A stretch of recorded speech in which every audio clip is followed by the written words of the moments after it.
Hi guys, this is currrr14 for h2sng.com. Today we're looking at a villain I've played at higher stakes. He's a reg, and we're going to look at specifically how to break down some of his ranges. We'll start with his small blind ranges, and we're going to start specifically with his limp range, 20 to 25 big blinds deep. So we can see here his limp range is pretty weak. He's folding a lot to our non-all-ins, way more than GTO, and this is we can exploit this really hard. He's also folding a lot to our shoves, and he's not limp trapping very much, and his limp raise frequency is really low. So one of the things you can do to determine a player's range this shallow and his exact holdings once you've got a decent sample on him is to go into Poker Tracker, Statistics, and here you can click on Hold'em Hand Range Visualizer, and this little wrench button will let you add in any stats that you want. So it'll come with some basic stats in here that are essentially useless for H2SNGs, so you can get rid of those and then just look up any stats that you want in here. For example, if I want to look at min raise 20 25 big blinds deep, I would click on it and it adds it to it, and then we can look at his range that he min raises 20 to 25 big blinds deep.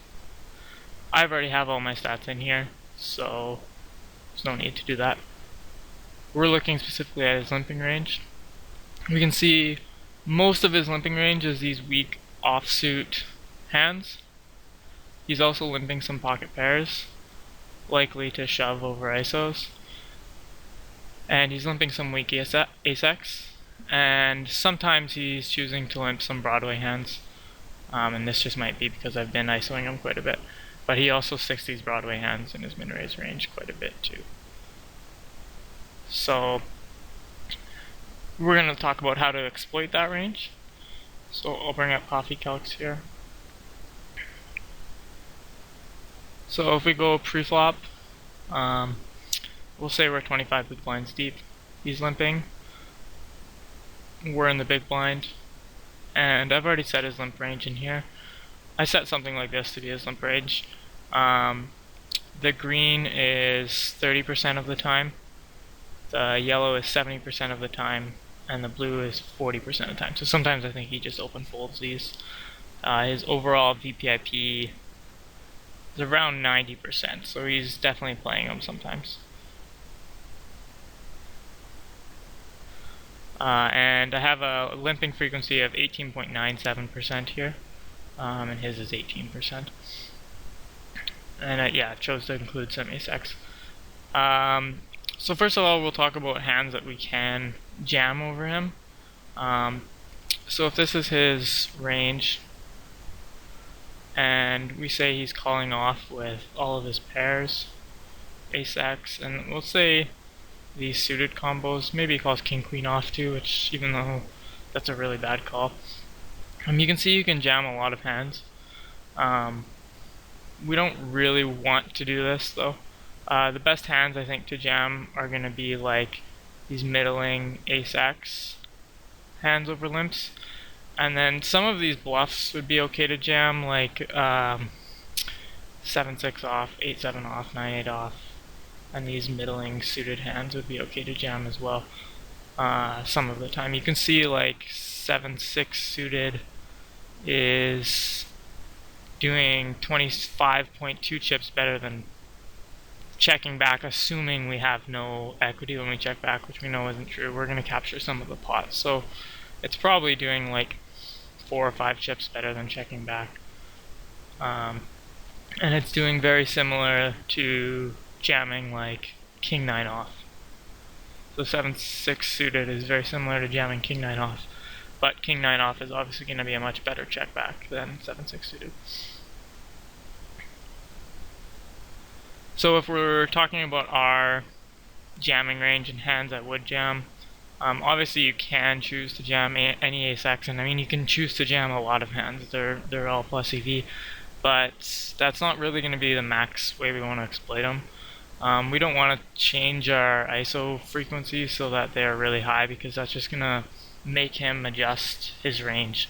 So he's making a really big mistake by limping this kind of range. So we want him to continue doing that for as long as possible. So instead, I think we choose to shove some of these ace-x that don't really do great as a check back, like ace-9, ace-8, ace-7, ace-6. Ace-9 maybe you could ISO and call a shove because we expect him to be jamming some of his ace-x that he's limping.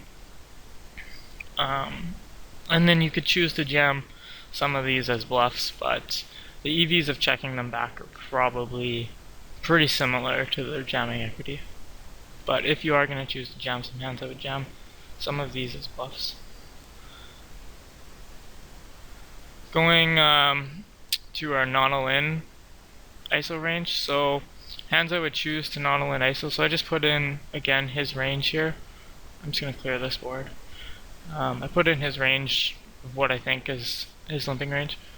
So if I were to choose to ISO this player, these would be the kind of hands I would choose to ISO.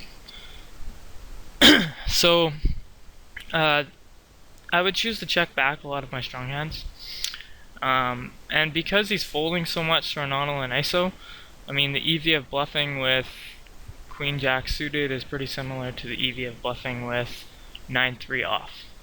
And we know that checking back these kind of hands is gonna do way better, capture way more of the pot than 9-3 off. So we're gonna choose to bluff some of these hands. You can choose to shove some of these or not, doesn't really matter. The EVs of shoving and checking them back are gonna be pretty similar. So I want to keep my overall frequencies down. I don't really want an ISO frequency of higher than 40% because I still want him to think that limping's okay. So I choose to ISO basically my trash hands. All these trash hands, and I was ISOing to T50 and getting these folds. So, I mean, you're investing 30 chips to win 70. So you need like 43% folds for that to already be good, but even if you're getting like 33% folds or 30% folds, you're still capturing some of the pot post flop. So you're still going to be doing pretty good even if you're only getting like 35% folds. And we can see we're getting like 80% folds or 70% folds probably. I mean, maybe we're running good here, but like he's folding a lot. So we're choosing to bluff these kind of hands and check back a really strong range. And then our range is just so far ahead of his post flop and limp pots that we can play pretty aggressively on the flop too, because every board is going to hit us much harder than him. So that's how we would take advantage of his limp range deep. Now looking at his min-raise range, 20 to 25 big blinds deep. He's min-raising 70%. And he's folding to a 3-bet shove 76% of the time. And that's 51 of 67 opportunities. So another way to to guesstimate his min-raise range, 20 to 25 big blinds deep, again we can use this tool, this hand range visualizer, and we just choose min-raise 20 to 25 big blinds deep. And we can see which kind of hands he's min-raising. So the hands that we're going to leave out are these that are obviously in his limping range. The Jack 5, 10, 5, these kind of hands. And I think we can pretty much just include everything else. We can include some of these weak ace-x. It looks like he's limping them some of the time and min-raising them some of the time. And the same thing with the Queen X, the weak Queen X. So looks like he's probably limping these more often than min-raising, but he's playing these at mixed frequencies anyways. And some of these Broadway hands he's playing probably at mixed frequencies too. So again, we bring up coffee calcs and try to estimate. Again, we'll do it for 23 big blinds instead of 25. Try to estimate his min-raise range. So I went ahead and did it here. And I think I can probably include some of these because we saw that he does min raise those some of the times. And he probably limps these some of the time too. So we have a min raise range of 68.42. I guess we could increase this a little bit. And we can probably increase the green a little bit too. And I guess green is just the same as blue. So there's a 70% min raise range. It's something close to what he has. So now we need to figure out his calling range. And so there's two ways that we can kind of guesstimate this a little bit. We can take his fold versus 3-bet all in. So that's 51 of 67 opportunities. And we just bring up our calculator. This is going to change a lot because of variance. So it's not the best way, but it's a way to kind of guesstimate how often he's calling. So 51 divided by 67 means he's folding 76%. So he's calling the top 24% or so of his min raise range. And another way we can do this to kind of filter and see exactly which hands he's calling is bring up PT4, and we can go to reports. And in reports, we can go to our filters, actions and opportunities, pre-flop, and we're going to say that this player posted the small blind, and he also put in a raise, 2-bet. We need to set our blinds. So our blinds are, I'll try and find it again. Oops, not here.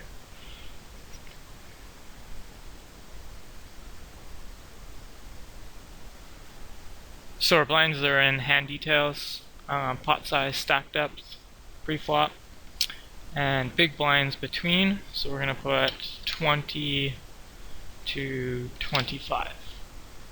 And we're going to add that filter. Oh, I didn't click here.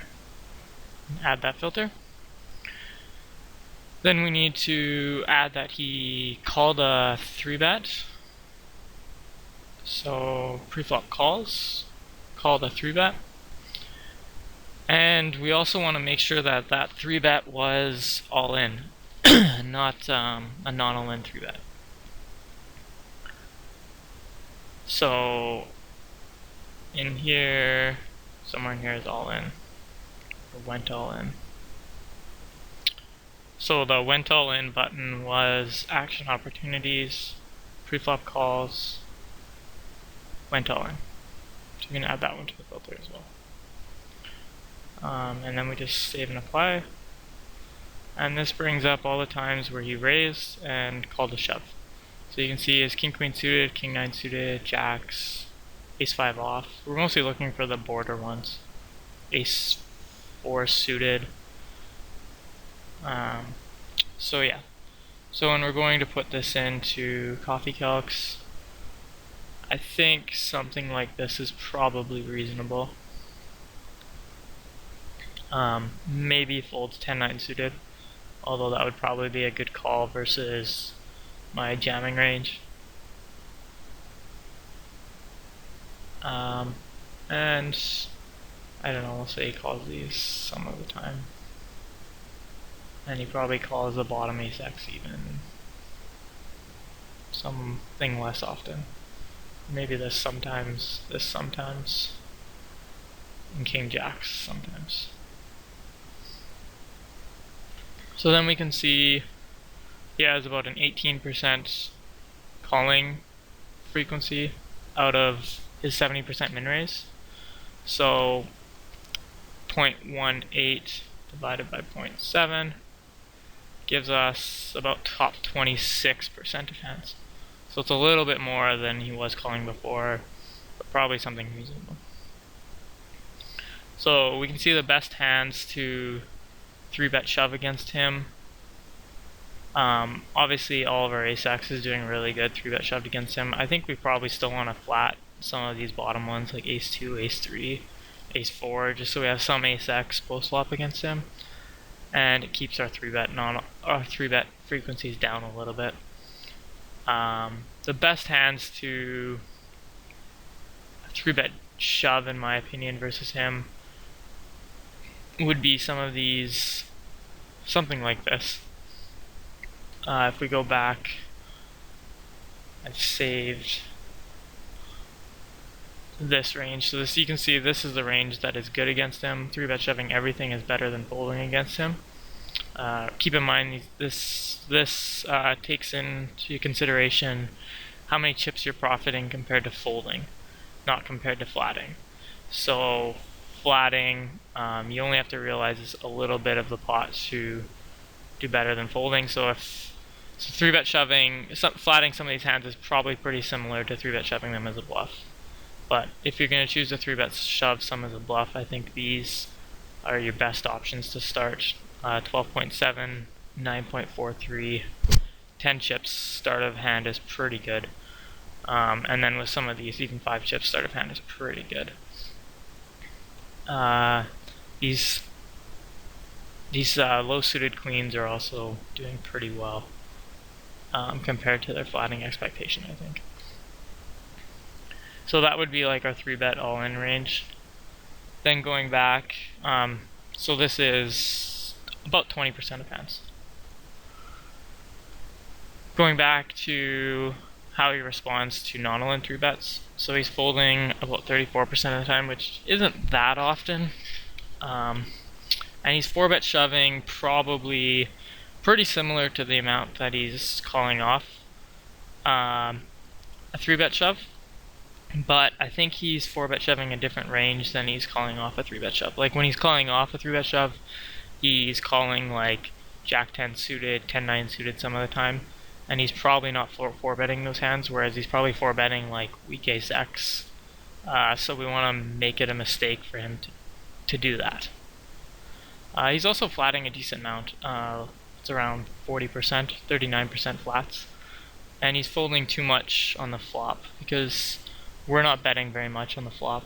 So he's folding about 40% of the time on the flop, and we're only betting 60 into 180 plus our bet, so a 240 pot. So he needs to be folding only like 25% of the time, so this is a lot more than he should be folding. But he's not really folding to the barrels, so barreling as a bluff isn't that great. With that being considered, this would be the non-all-in 3-bet range that I kind of came up with. I want to stick some ace-x in it because I think his 4-bet range is probably some of these weak ace-x, and I think we could probably arguably even stick some of these in, although they do really good 3-bet shoved as well. So, and they don't do that well when they're flatted. I mean, it's not the end of the world, but I think it's better probably to stick these into a 3-bet shove range. So something like this is what I would non-all-in 3-bet against this player. It's fairly weighted towards bluffs too, and you don't necessarily need, like, open folding some of these hands is going to be okay too. But if he's showing that he's folding a lot to the non-all-in 3-bet, you should be weighted towards bluffs, so it's okay.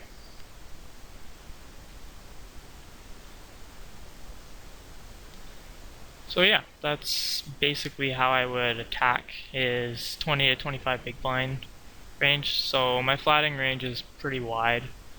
I just load up somewhere around his min-raise range.